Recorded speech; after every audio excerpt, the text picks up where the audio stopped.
Hello and welcome back to Fit to Fat to Fit week 8. So for this video I have 3 main points to share, and the most exciting part of I guess all 3 is point number 1. I have found the secret sauce to make myself gain weight like crazy, which I guess equally then means that if I don't do this thing, I'll have a much easier time losing weight, and I assume that most of the viewers will experience exactly the same. It's one of those things that you hear about a lot, but then I never really got to experience how drastic of a change it can make for weight gain, or I guess weight loss when I'm going to do that.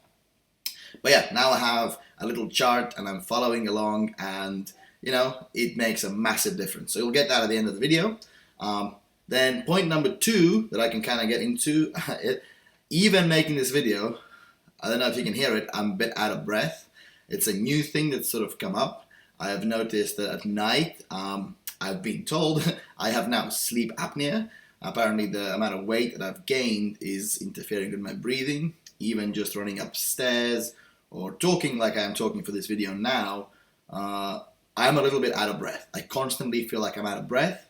I even have a little pulse oximeter, as it's called, and usually previously whenever I would take the measurement, it would always be 99%, as it should be for a healthy male my age, especially given the amount of exercise I do. But these days it oftentimes is 97, 96, 95, which is low, so clearly by gaining all this extra weight, I am, not gaining extra health, which I guess is not that surprising. But, it's still interesting to note the fact that, breathing is one of those things I didn't think would go with weight gain, but apparently I should have thought it through.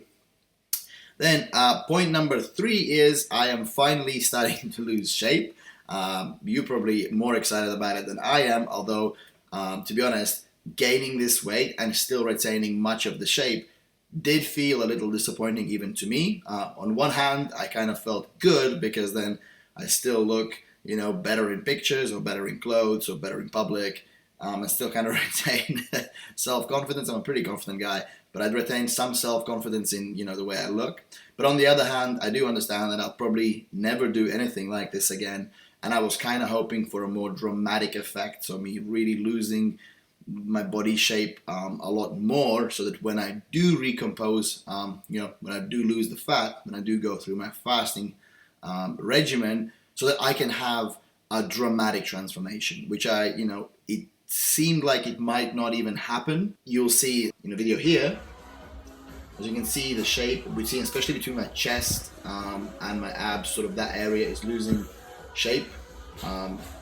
In next week's videos that I'm filming now, that I'm sort of seeing in the gym now, the shape is going even more. So I am starting to get love handles. I'm starting to get sort of like a full frontal layer of fat, which is, good and bad. But yeah, so hopefully that will provide a more dramatic change than from, the sort of fat to fit. Right, so the magic ingredient that I promised you at the very start of the video is nothing else other than alcohol. As I'm talking, I'm going to put this thing on the screen now, this chart. And as you can see from the chart, at the very start of the challenge, I had no real difficulty gaining weight. It kind of went up in a pretty linear fashion until I kind of run into, I guess, the ceiling of what I could achieve with eating whole foods. Still eating lentils and chicken breast, and just occasionally having some biscuits or cookies or chocolate or whatever, but mostly eating whole foods. Then I got COVID and I started losing weight, and it was, annoying and even kind of scary in a way, because I thought, all this work that I've put in, I'm gonna fail at the experiment. Then you can see I started eating junk food, and whenever you see those big jumps, that's when I realized I had alcohol. You know what? It doesn't even matter what kind of alcohol. You would think that it's beer or sort of high calorie drinks. But I recently had some friends come over from England onto a little island of Guernsey. So we went out, and I was pretty cautious about what I had as drinks. And I did drink 2 days in a row. The first day I had gin with sparkling water. So, as low calorie drinks go, that's pretty much as low as you can get. And I did actually eat less than I would usually. I mean, I still have, even for this video here, chocolate. I eat these things all the time. But that day I actually had less chocolate, less junk food. It just, because I was spending time with my friends, I actually didn't have enough time to cram in all the extra calories. But the next day I jumped on the scale and the weight had just shot up. And this I noticed had happened previously, because I said, like, I do track everything I do in the gym. And it had happened previously as well.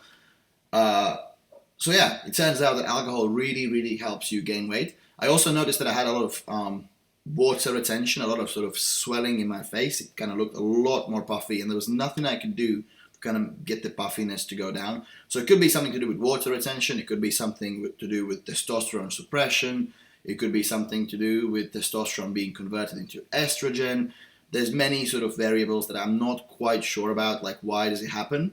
But since my diet is relatively stable, I'm eating, 4,000 to 5,000 calories a day, and I'm really trying to, every time I slack on my diet, I end up not gaining weight or kind of gaining weight really slowly. And it was only when I added alcohol that I noticed these radical upward spikes. And, they also come with unsightly fat. It's less sightly as fat comes. So yeah, that kind of wraps up this week's video. Next week you'll see pictures that already are sort of closer to my final result. This week I actually weighed in, and today I weighed in, and I was 81.6 kilos, which is only 400 grams away from the 82 kilo goal. If I do hit the 82 kilo goal, which I probably will do this week, I will probably sit on the 82 for a few days, see what happens. And then I guess maybe I'll just start, the fasting and start actually losing all the fat. I will see what happens. But basically, I'm very, very close to the 82 kilo goal. I don't want to go much higher than 82 because there's going to be a whole lot of weight to lose. As I said at the very start of the challenge, my goal is to, radically lose all the fat, keep as much muscle as I can. So my goal is to, within 6 weeks, actually get shredded, or at least get like lean enough that you could say, that guy's lean. So that's the goal. So yeah, let's see what happens. And potentially, this is very close now to the part where I actually start, talking about fasting, and where you can join in the actual weight loss journey and hopefully take something away from it with you in terms of results. I don't know if that makes sense. I hope it does. And that's it for this video. If you want to see some of my previous videos, you can check out this one here. And if you want to see a video that YouTube would recommend for you, it's this one here. I'm still new to this, so I don't know how this works. Just one of these. Either here, fingers, somewhere here. There we go. One or the other, somewhere here. Just click one of them. All right, see ya.